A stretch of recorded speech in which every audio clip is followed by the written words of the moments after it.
Good evening, Trooper Nation. This is Mr. Carrillo. I'm one of the assistant principals here at the home of El Paso's finest. Tonight is important. It's a spring EOC parent presentation to hopefully answer any of your questions and concerns regarding STAR EOC. So we do have some expectations.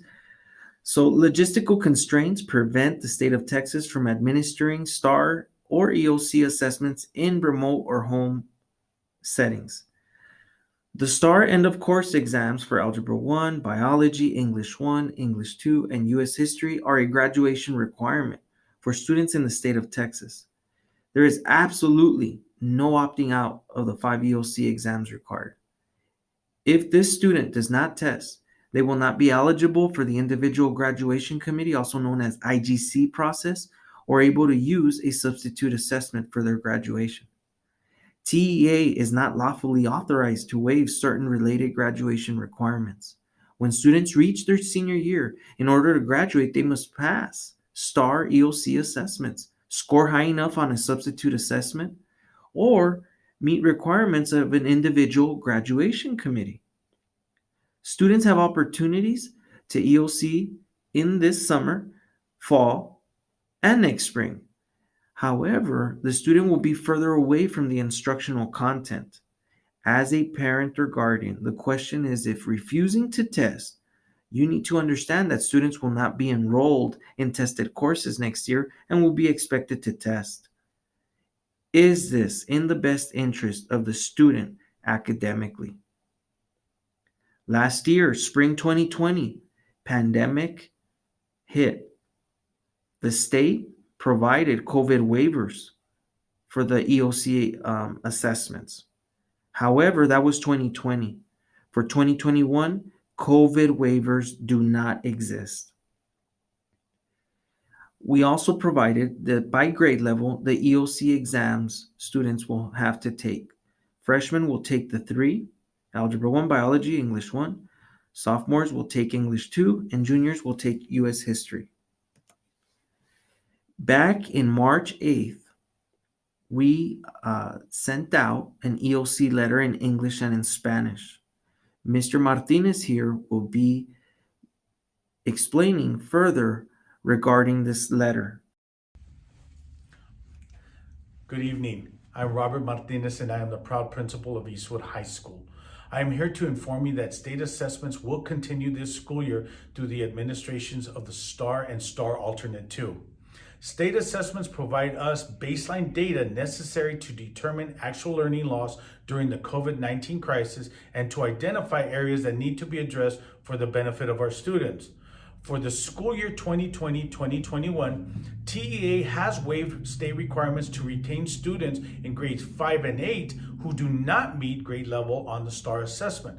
However, TEA is not authorized to waive graduation requirements for our high schools. Therefore, high school students must pass their EOC assessments in order to graduate. Although many students may have future opportunities to take EOCs prior to graduation, we believe that it's important for our students to participate in EOCs at the conclusion of the teaching of the course. This includes middle school students who are taking EOC courses. Additionally, English learners in grades with state assessments cannot be reclassified without participating in the STAR, EOC, and TELPAS assessments. To ensure equity for all students, state assessments can only be administered on campus. TEA has given districts more flexibility in scheduling assessments and more opportunity to test all eligible students. We will be scheduling on-campus testing sessions during the months of April through June. YSD will continue to follow the appropriate public health protocols during any administration. Therefore, your child will be scheduled for their appropriate assessments to be taken on campus.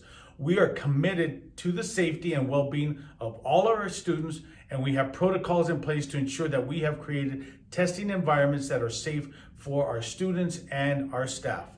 Your cooperation and continued support are greatly appreciated. Thank you and have a wonderful evening. I would like to only add that there was a form at the bottom and you are welcome to fill it out only if you are refusing to have your student take an EOC exam. You only fill out that form if you refuse. If you are okay and understand that this is a state graduation requirement and you are okay with them testing, you do not have to do anything further other than wait for our communication of when the student will test. So we do have a safety plan that we've been using all year long. We've been testing all year long as well.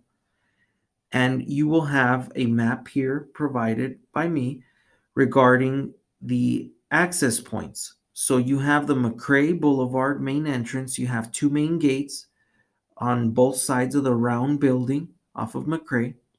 And towards the back on Debbie Lewis, where you enter between the baseball field and tennis courts, they will also have two access points, the Debbie Lewis parking lot and the 900 hall entry. Face masks required at all times. Student desk area are 6 feet apart. Hand sanitizer will be available in every testing area. These are some of the images that we captured from this year's testing, and these are some of the procedures that we have. Students have access to hand sanitizer. They are screened with COVID-like symptoms questions we ask. We also check their temperature.